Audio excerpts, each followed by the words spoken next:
listening to The Gender Rebels. I'm Kathleen, a cis woman and ally. And I'm Faith, a trans woman. Gender Rebels is a question and answer podcast that explores life outside the gender binary. A big thanks to our Patreon supporters. If you'd like to support the show, go to patreon.com/genderrebels. Hey everyone, I'm Kath. And I'm Faith. So now you can get your FFS. It is, let's say it's the day before. That last day at work. You're getting projects done, you're delegating, you're putting stuff on hold.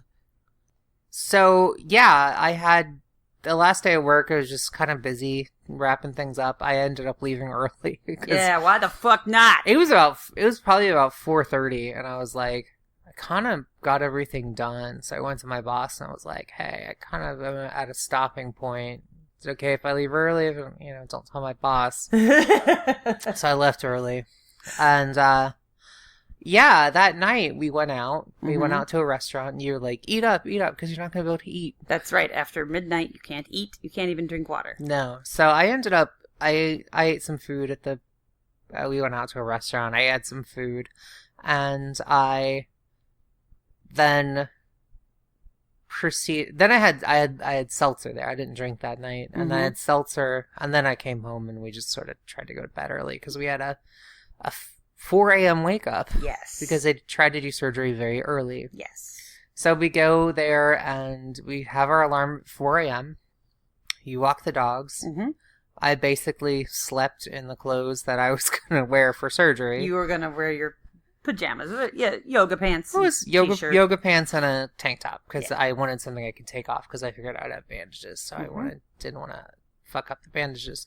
So I ended up wearing those clothes for like 4 days.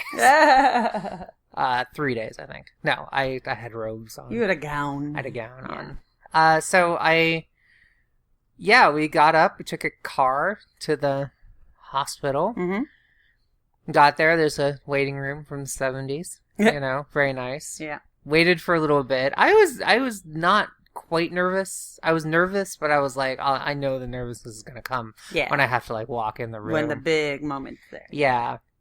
And so Kath was like, Kath had I'm asking Kath to read my new novel, and she was going through, picking out the good parts that she liked. I was trying to distract her. Not going through all my comma errors. It's almost all commas. Yeah. And, we just kind of sat there. Then we finally get called, and talked to the insurance lady, and there's paperwork to sign. There's more paperwork, of course. And I get my bracelet, which is fun, because then you're really in the hospital. That's you it. Get a bracelet. Yeah. And we go upstairs. So they finally get us upstairs into like the prep room or whatever it is. Kind of like an emergency room. There's just bays of little beds, curtained off bays. Yeah, it does look like an emergency room, but it's sort of like the surgical area. There's no like blades or anesthesia around. It's just people and gurneys and the gowns or the whatever to change into and final check and review this and blah blah and off you go. So they gave me the gown and it was dirty. The gown was dirty. There's like crusted something on it. And I was like, I don't want that gown. So they brought me another gown. This is a top of the line hospital. This is like one of the best hospitals in the world people travel all over to go to this hospital for FFS and trans surgeries. So let's just throw that out there. Yeah. Anywho, got a new robe. Put the robe on. I hate the robe because I wasn't wearing underpants under the robe. They said no underpants. And I like to keep myself tucked. So no tuck. And I don't like flapping around in the breeze, but there you go. I'm flapping around in the breeze. And I didn't put the little hat on, though. The little hairnet thing, yeah. Yeah, I was like, they're going to be cutting my scalp anyway. Yeah, true. Cutting the top of my head, but whatever. So we just sort of hung out. I was getting a little more nervous at that point. Yeah, you kept running to the bathroom. I did. I have a funny bladder where if I'm about to go on a flight or about to watch a movie or something where I know I can't go for a while, I just will go 5 times. Yep. Get every drop out. Mm-hmm. So I was kind of doing that. And so we had the anesthesiologist come in. Mm-hmm. We talked to her. Apparently, redheads do need more anesthetic than non-redheads. That is not just a myth. not a myth. And because that was the first thing I asked Anesthesia. She was like, "Do you have any questions?" I'm like, "Yes, let's talk. Let's talk urban legends." And so I'm not a redhead. I have some reddish in my hair. Mm-hmm. I have some Irish blood in me. My mom's got reddish brown hair. I've got reddish brown hair. I don't know if my sister does. I think hers is just brown, but so there might be some reddish in her hair. So I don't have enough red in my hair to get me redhead status. So I took the normal amount of anesthetic. So they just based it on your height and weight. Yeah. And oh, you also asked about that terrifying... Oh, yeah. So there's this terrifying thing that scares me because I'm one of those people that if you can be like fully conscious during your surgery because the anesthetic doesn't work properly. So you're fully conscious but you're like unable to move any muscle. Mm-hmm. So you just have to sit there and you're like feeling all the pain of the surgery. Yeah. And it sucks. And I wasn't entirely sure that was a real thing. It sounds very horrifying urban legend to me. She said it does happen. But she said it back in the bad old days before they had better monitoring. Yeah. That did used to happen, but it doesn't really happen. She also said it happens more, it's like almost impossible to happen when they've prepped for surgery. Yeah. Versus emergency surgery. Oh, that's right. Emergency surgery, they may not have time to like get your proper weight or, height, or so they just have to kind of guesstimate. So emergency surgery, not as much time to prep. Yeah. And even then it doesn't happen as often now. Yeah. So yeah, that was the anesthesiologist. Did you feel better when you heard that, or were you still scared of that? A little better. I knew it was incredibly rare. Yeah. To the point where it basically doesn't happen. Yeah.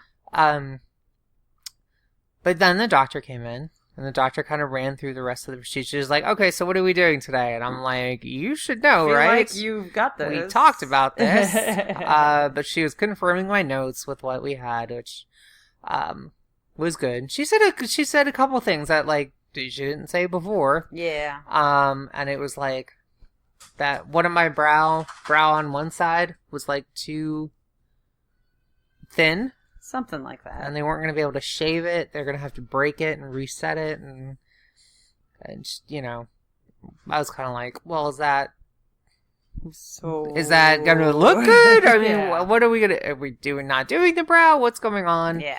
And she was talking in very technical terms, and then, I'm just like, just do feminization. Just make it look good. Just make it look good. So that's kind of what that was. Mm-hmm. And yeah, so that was the talk with the doctor, and that was good. Mm-hmm. And she's young. I don't know how old she is. She's probably my age, but anytime the doctor is like not older than me, I'm always like a little hesitant. But then I'm like, I'm almost 40. Yeah. I could trust a doctor. And she's done hundreds of these surgeries, yes. So it's good. This is Dr. Anesthesia at Mount Sinai. Mm-hmm. And I had looked up results of hers online. People have posted, like, I had FFS with her. And everyone looks great from the surgeries, so yay. So I was like, okay, I trusted her. I figured she knew what she was doing. Mm-hmm. And then it was time to, like, go back to the thing. And you walked me to, like, the double doors. Yeah, as far as they would let me. I walked and you so there. we did our goodbye. Yeah. Multiple kisses and stuff, and it probably was very gross for the people who were watching. Whatever. Yeah, whatever. We smooched and hugged and smooched and hugged and smooched and hugged and smooched and smooched and smooched some more. Yeah. So then I went into the operating room. And operating rooms are scary because you go in and like there's like just so much equipment. There's just so much stuff in there. Mm-hmm. Like machines and tools and lamps and like all kinds of stuff. And at the center is like a little gurney. It's like one little table. For the star at the center of the room, and that's going to be you. Mm-hmm. So that, I got nervous. I got really fucking nervous when I stepped foot in the operating room. Because I'd never been in an operating room before. For real? Yeah. No, I have. I've had operations, but like... You were 3. I was 3. And then the other operations I had were in like doctor's offices. Yeah. And they were not general anesthetic. They were local anesthetic. So this is the first time I've been in like a serious operating room. And yeah, there's like, it's scary. And I'm like, okay. So I think if I had been wheeled in, this might have been easier. Oh, I would have thought that'd be harder. But the fact that they like... They're like, they make you walk in, and then they're like, okay, now get on the table, or we're gonna slice you up. But I'm like, let's start carving that face. Yeah, it's like when you get executed by lethal injection. Okay. They ask you, they're like, are you gonna walk?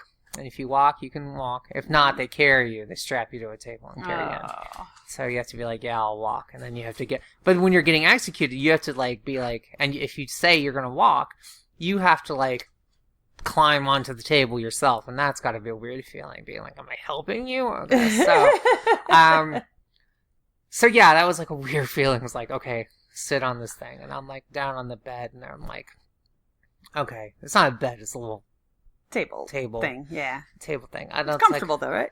I don't remember. I just remember I'm nervous as hell because then I saw on the little table there are scalpels, and I'm like, those scalpels are gonna cut me. Those are mine. And so I was very, very nervous about that. And then they basically, I was like, okay, they're going to give me a happy drug for a minute. Yeah. They're going to give me some, like, Valium. I love Valium. Yeah, you're good with the Valium. If I could abuse a drug.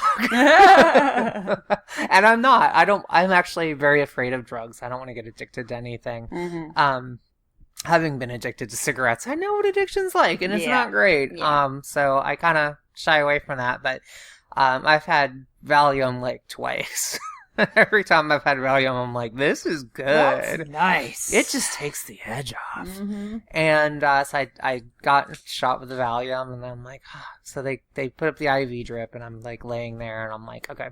And you were very scared. I was pretty scared, because I'm like, a part of me was like, all right, am I going through this? I could get up and walk away. Mm-hmm. I was like, I could get up and walk away anytime. I could just walk out of here. I could say no thanks and get up and walk away. And a part of me was like, it's like ContraPoints did this.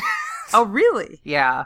I was like, Michelle Henley did this. Oh, I thought you were saying they all walked out of the emergency room. No. I'm laying on the table thinking I could walk out and not get cut up and not have to deal with the recovery and the pain. And just leave. Mm-hmm, and then I'm like, no. I was like, ContraPoints did this. ContraPoints. Smart. Pretty. Trans lady on YouTube. You all know her. Link down below. And she got her FFS recently. We'll link to that episode. Mm-hmm. And yeah, so I'm like, ContraPoints did it. Michelle Henley did it.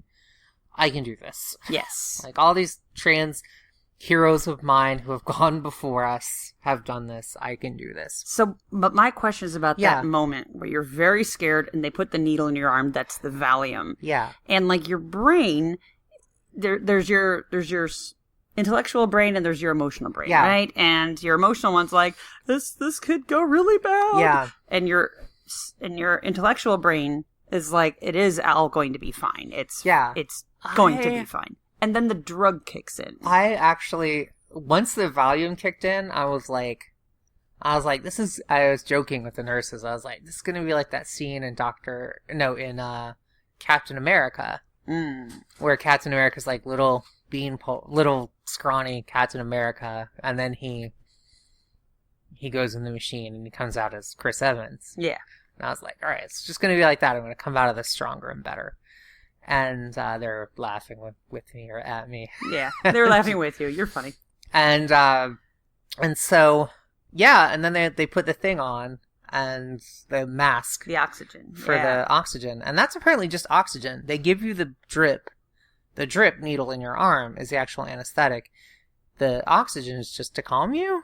It's so just your oxygen? Respiration is okay. Okay. Yeah, so they put that thing on there, and then you were like, you told me earlier, you're like, oh, the thing smells like something. Oh, I think someone else told you it smelled like rubber. Smelled like rubber or something. No, the anesthesiologist told you that. Oh, yeah, okay. Yeah. So I put it on, and I was like, yes, doesn't smell like anything. And that's the last thing I remember. And you're supposed to count down. I don't remember counting down. You didn't count at all. I just remember... Maybe I counted. I don't know. I don't remember, but I do remember just putting it on and being like, "This doesn't smell like anything." Out. And then I was out. And then it wasn't like I immediately woke up. I was kind of groggy, like I woke up from a dream. Yeah. And it was funny because as they were wheeling me out, I was talking about procurement. You're and talking about work. working for the government or something, and I don't know what that was, but I feel like I was like having a dream about procurements or something, and I was just, it's what I do at work. I do government procurement. It's so funny. It's Have a you told whole your boss industry. yet? I did. I Okay, texted good. my boss when I was in the hospital. I was like, yeah, just talking about Apparently. procurement. So someone must have been like talking to me because I heard when you come out of anesthesia, you're talking, but you don't remember it. Yeah. So someone must have been talking to me and been like, "What do you do for work?" or something. Yeah. So that must have been why I was talking about it. Mm-hmm. So then they they wheel me into the room. You're there.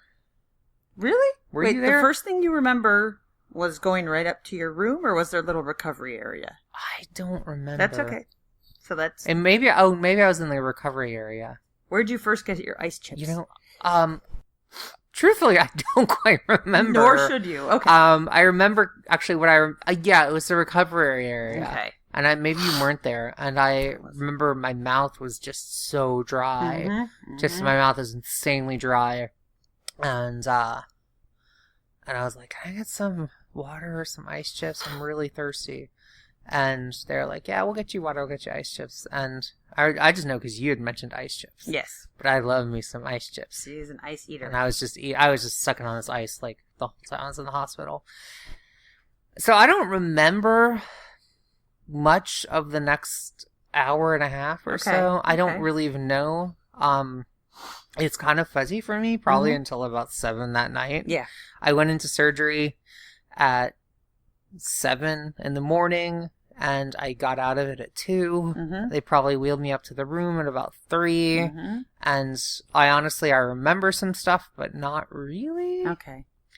I don't remember like getting wheeled up to the room or anything. Okay. I knew you were there for part of it. Yeah. And you were telling me you had come and gone or something. Yeah. And I don't remember that very much. But my room had a lovely view. Really good view. Really nice view of Empire State Building and the city and everything. It was very lovely. It looks like the Miramax logo. Yeah. Mm-hmm. Do you remember saying that? No. So it must have been nighttime at that time, so it was probably about 9. Yeah. So the next few hours, I don't quite remember that well. So you don't remember pain or discomfort? It's just all woozy and... It was actually, so in the whole time since I've had this, there hasn't really been much pain. That's so great. It's been more about being uncomfortable. Okay. So what I got was my brow, my nose, and my chin. And so I had the wrapping around my head. Mm-hmm. I still have a stint on my nose, and my nose was stuffed up. This is as I'm exiting surgery. My nose is all stuffed up. I have 2 drains in my forehead. Oh, God. Little plastic bubbles of like red gushy fluid. It's so gross. Yeah, it's nasty. And so I had 2 drains in there, and I'm like hooked up to the IV, and I have little these wonder. I actually love these. I would love to get them. Little air compressors. Oh yeah. On my legs, on my lower legs, that fill up with air every like 10 seconds to like keep you from getting blood clots. It's electric, and it squeezes your shins and releases and squeezes and releases, and it's got a little hissing noise. But it feels nice. Yeah. Actually, I like it. I actually liked it. I was like, it feels like a little massage. I wanted them tighter. Yeah. Because I don't know why. I felt I liked them, and it's probably weird, but I don't know if other patients find them annoying, but I actually enjoyed them. And yeah, so that was what that was. You were there, and you had brought me pictures of the pets and pictures of you to put up on my bed. And you got some little tape and put them up, some hospital tape. They gave me water and ice chips and apple juice to my heart's content. And I drank a lot of water. I think they wanted me to drink water, but I was drinking ice and water the whole time. At one point, a nurse came and took your apple juice away. Yeah. And said, too much sugar is bad for you. Yeah. We're like, why the fuck did you bring a goddamn pint of apple juice in the first place? Yeah. If she can't drink it. She took it back almost undrunk. I did have some apple juice, but I couldn't breathe through my nose because my nose was packed with stuff. Yes, and so I was breathing through my mouth, And then that would dry my mouth out. And Yes. so I'd put in ice chips. So that first night in the hospital, I was basically like sleep an hour, wake up because my mouth is too dry, Yeah. put in ice chips or sip some water, and then kind of go back to sleep. Sitting upright in the bed. Because your head has to be over your heart. Yeah, so I'm upright in the bed. I'm like sitting, and then I got the bed situated so my butt is like sunk down and my legs are up, which is actually a kind of comfy position. Sure. It's actually, I kept waking up a few times thinking I was lying flat. Oh, that's weird. Which is weird, yeah, because I was comfortable, I guess. Yeah. But I was tired that night. And I think as I look back on it, I was probably a little groggier than I thought at the time. Oh, you were still drugged, I think. Yeah. It takes a while for that to process. So I probably said things to you. Hopefully nothing bad. Nothing bad. Just you. Just me being silly. Yeah. Just goofing on stuff. Yeah, you were being silly. And I pretty much am. I'm always joking. That's even true. with like nurses and people. Yeah. And so nurses, by the way, and nurse assistants and physician's assistants should be some of the highest paid people. Like, take the money from the stockbrokers and the Wall Street assholes and give it to these people, because these people are fantastic. Agreed. So the staff there was amazing. I felt so self-conscious about the nurse buzzer. Calling the nurse button. Yeah. But quite frankly, I had to, because there was a few things, like, I had all of these machines hooked up to me, and drains, and IVs, and leg machines. Yeah. That I was like, I'm not sure I can get up. Yeah. And so that was like, okay. And you don't want to, like, fall out of bed with your fragile little face. No. And so I did end up calling them, like, a couple of times for, like, more water. Yeah. And, like, I gotta pee. Mm-hmm. And you have to, like, unhook from the IV and the yeah, leg it's a whole process. And the first time I got out to pee, they had to, like, help me to the bathroom, because you have to you're kind of staggered. I did not vomit. Yep. But here's the thing. I haven't vomited since, like, 2003 or 4. I forget exactly when, but it's been a while. And I just don't like vomiting, so I don't. And again, it's not that we like it. No, I just haven't. But I don't eat gas station sushi. That alone That is a good accounts for at least a third of your vomiting. I'm sure that's probably it. No, but I do claim that this time I would call this vomiting. I was ready to vomit, yes, but my body wasn't having it. Had nothing to give. Had nothing to give. You dry heaved. So I dry heaved. As I basically I count that as throwing up. Oh, Just really? The body was willing, but the spirit was willing, but the body was empty. But nothing was thrown. Nothing was thrown up, but but my heart was in it. I was ready to throw up. I committed to it. I gave in to the vomiting reflex.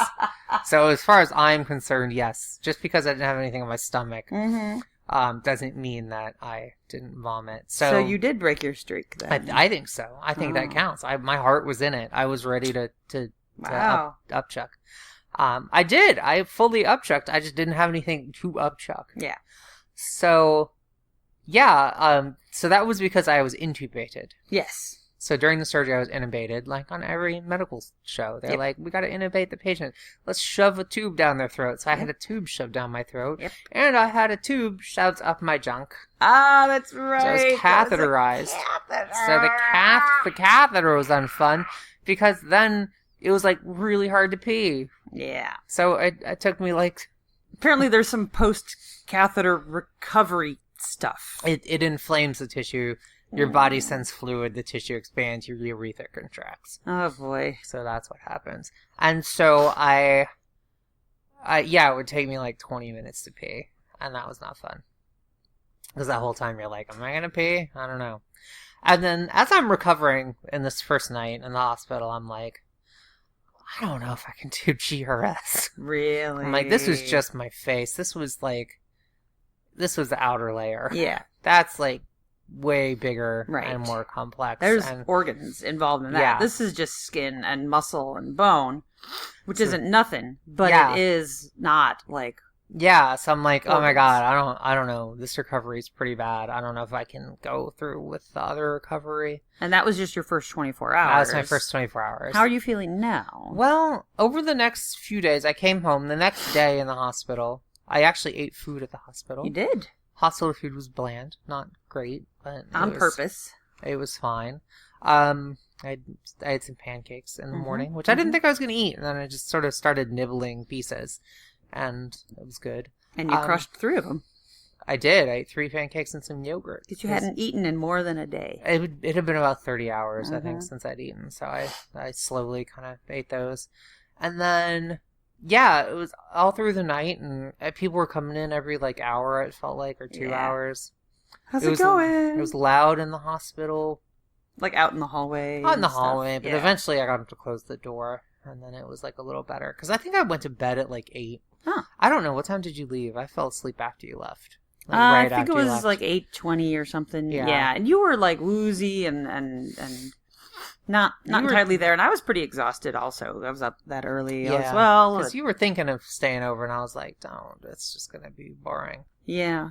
It would have been really boring for you, honestly. I was worried that you'd be scared because of how scared you were going in. Yeah. But you were still on so much anesthesia and wearing off. You were kind of in and out of it anyway. Yeah. I mean, a moment ago you said you got wheeled into the room and I was there. I wasn't there when you got to the room. I was taking care of the dogs. I don't really remember. I remember you explaining something about the dogs. Yes. And I'm like, okay. It was nice to have you there. I felt terrible that I wasn't there when you arrived. No, it was fine. It felt normal to have you around. Yeah. It just sort of felt more normal. Yeah. Which was good. Some normalcy. But she kept apologizing to me the whole time, too. I'm probably being weird, and I'm sorry I'm boring. And then you'd fall asleep for another 20 minutes, and then you'd be awake, and you're like, hi. And I'm like, hi. And you're like, oh, I'm sorry I'm being weird. And I'm like, babe, it's okay. Yeah. So, you weren't even a little being weird. We came home. Yes. You've been awesome. Kathy's been awesome. She had me popsicles ready. She had Jell-O. She had some macaroni and cheese for me. Just all the nice comforts of home. So my recovery, again, this is brow, nose, chin. Yes. This is probably what most people get. FFS are going to get. Some people get jaw and Adam's apple also, or hairline move forward. Those are the big 6, I think. Yeah. Okay, so I didn't do Adam's apple. I didn't do hairline, but it's been mostly discomfort, not being comfortable. The weirdest thing was not even painful. The most painful thing I dealt with was getting the drains removed. Oh, okay. That actually hurt. That hurt like a mother. And that was the day after. That was the day as I'm leaving. That's as I'm leaving. And no, they did that before I came in. And then we hung out for another 4 hours or so. Oh, really? Yeah, you had your lunch. Oh, okay. So, yeah. So you're an unreliable narrator. I am an unreliable narrator on this. And then they pulled the nasal stuff out, the nose packing. And that was weird. That was not painful, but just such a weird sensation. Yeah. And it kept going on for so long. Yeah. That it was I didn't want it. It wasn't painful, but I didn't want it. This is weird and I want it to be over with. Yeah. Yeah. And it just was so much stuff up my nose and it just kept coming. It was like a clown car or something. Just kept coming and I'm like, oh my God, I feel so weird. It's one of those weird sensations. Yeah. I was surprised they took it out so quick because when I got my sinus surgery, I had to keep that in for weeks. I thought I was going to have to. Yeah. So I have a row of staples, from ear to ear. Like a headband. Basically, a headband.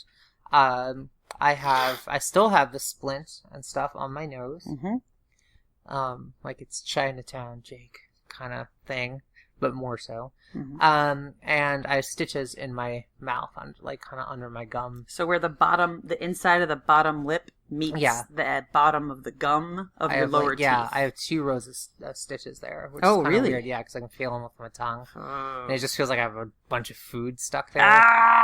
After every time I eat, I've been swishing water around just to try to make sure nothing gets tangled up in those. Yeah. It's been uncomfortable. Yeah. And that would be the sensation I would say most often. I've got drugs at weird times at night still. I've been on a lot of drugs, mostly ibuprofen. They gave me some Oxy. I don't want to take it because, like I said, I'm scared of drugs and I don't want to get addicted. Mm-hmm. So I'm trying to avoid it. And the pain hasn't been too bad. Yeah. But a lot of pain medication, I'm on Tylenol and stuff. And I've got some antibiotics and some steroids. Right? Steroids and like a medicated mouthwash. Yeah, so a bunch of stuff that Kat picked up for me. She's a wonderful nurse and wonderful person and a wonderful partner. You can't have her. I mean, whatever, maybe you can. Maybe you're better than me, I don't know. But the main thing has just been like, I look hideous. Yes. Like I said, I look like a goon. I haven't been posting I've been posting photos of like fun pictures to my Instagram instead of like. Didn't you put your feet up on Instagram or something? I put the cat, I put the dog, I put the skyline, like I put some other stuff. I put the brick wall. Like I put some other stuff because like I don't want to show photos of myself. Like I don't. God bless the people who like document every day visually, like on their YouTube channel or whatever. But like I'm not gonna do that because I look friggin' hideous. If you want to see what it looks like after the surgery, there are so many YouTube videos, there are so many other blogs. Take a look at those. They do give you a good idea. But my head was swollen. The swelling. Like a balloon. Just swollen so like twice as large as it normally is. Bruise, like covered in like black bruises. That was the first day. Yeah. Like a banana, like an unripe banana. Yeah. Overripe. Like an overripe banana. Yeah. So it's over the past few days, it's just really been getting the swelling down, which I've got ice packs. That was the thing. They gave me like cold gauze to put on my eyes. Yeah. In the hospital. And they're like, keep the cold gauze on. I'm like, okay. So I generally did that while I was sleeping. And then the other thing that I've got is a little breathy tube, which is like, it's like a game. It's like Super Mario Brothers, only more fun because you develop your lungs. So because of the intubation and I think the anesthetic, I have to get my lung strength back up. So it's like a tube where you suck on the tube and you have to like have a sustained breath and get it, above 2,000. So when I was starting out, it was like 1,500. I'm at about 3,000 now. I gotta kind of keep doing it. 3,000 units of suck power. 3,000 units. There's no units on it. It's just numbers. And you have to keep this little indicator between these two arrows, and a little plastic indicator that goes up and down. So there's been that. There's been icing my face. Basically put on headphones or a podcast and put ice over my eyes, ice over my neck. My neck is like one giant brown bruise that extends down to my chest. I've got my chin and my lower lip are still numb, so I can't really feel them. And here we are 5 days out? 5 days out, and I still can't really feel them. Hopefully the healing will come back. Yeah. It is a possibility there could be nerve damage. I hope not. If there is, hey, electrolysis will be easy. Let's go at it for a while. I can take it. Yeah, I was like, a part of me was just like, if it's numb, can I just get electrolysis? Because I can't shave. Now's the time. Oh, yes. No shaving, no makeup. Yeah, my check-in is in a week. No shaving, no makeup, no getting anything above my head wet. Yeah. So I can't really, even like washing the incisions, I'm not supposed to do. Nope. Just don't touch anything above your head, kind of. Just leave it alone. Leave it alone. Don't mess with it. We'll take care of it. And there's dried blood, and I want to take care of it. There's dried blood on it. I did try to wash off some dried blood. I washed off some collected eye goop. Oh, yeah. And, and my hair is just really gross. Not messing with anything. And not even bothering with dry shampoo. And you know what? Yeah. You can just be nasty for a week. You can just be squalid. You can just sit in your oils. You are not, like, stinky. That's great. So, it's unpleasant and it feels gross, and you'll probably be able to do something in a couple days. So here we are at day 5, I think. And it's Sunday after the Tuesday. And so it's Wednesday, Thursday, Friday, Saturday, Sunday. Yeah, we're at day 5. So the swelling's gone down quite a bit. Yeah. It's still got a little bit of that swelling. The above the eyes and below the eyes were alarmingly swollen for the first day I saw her, and then oddly after the cab ride home. I think maybe the movement wasn't great. That was the scariest part for how you looked, was that doesn't look great. You were still sort of woozy. We kept you iced up, and you're much better now. Yeah, so I've been doing the ice, and I'm much better. The bruising's still bad. I'm waiting for that to kind of go down. My chin and my lower lip that'll get feeling when it gets feeling. Yeah. And I just have a check-in Wednesday. And I wish my check-in was sooner so I could kind of like know if there was something major that I was doing wrong, you know? I don't think there is, though. They wouldn't send you off on your own if there was a chance you could give yourself a heart attack or remove your nose. Yeah. So it's just been kind of waiting. You're supposed to go for walks. Yeah. That's good for your lungs and good for your legs for blood clots. And it scares children. Yes. So we've been going on walks, and the first one, just going around the block, was taxing, and now we went for a long walk. I have been lucky that I have no real food restrictions. Yes. So that's been good. That was surprising to me. I thought she'd be on milkshakes and soup for the first week or something. I think it depends on what you get done. Okay. I just have an itch on my nose, and I can't scratch it. I can only scratch it, just sort of touch areas near it in hopes that fixes the itch. I have a stitch like on my nose. Yes. Like where a bull would have the ring. And that's the stitch that I was watching comedy. I was like, while I was waiting for things to heal, I was like putting ice on my face. So I was like, oh, watch some stand-up on Netflix, or listen to some stand-up on Netflix. Because she can't see anything anyway, so yeah, get some stand-up. So I was watching Jen Kirkman. I watched both her specials on Netflix, and like one of those made me like put me in great danger of losing a stitch. And I was like playing Civ and watching Community, because I have Community on DVD, so I can everything else I watch on my TV. So I was like throwing on DVDs I can have on the background. I was watching Community, and that also always made me bust the stitch. So now I gotta think about, like, before I watch anything, I gotta be like, is this gonna be too funny? We could watch Holocaust movies. Because we were gonna watch 30 Rock, and I was like, no, I can't watch 30 Rock. It's too funny. Yeah. So that's basically right now. Yeah, it's discomfort.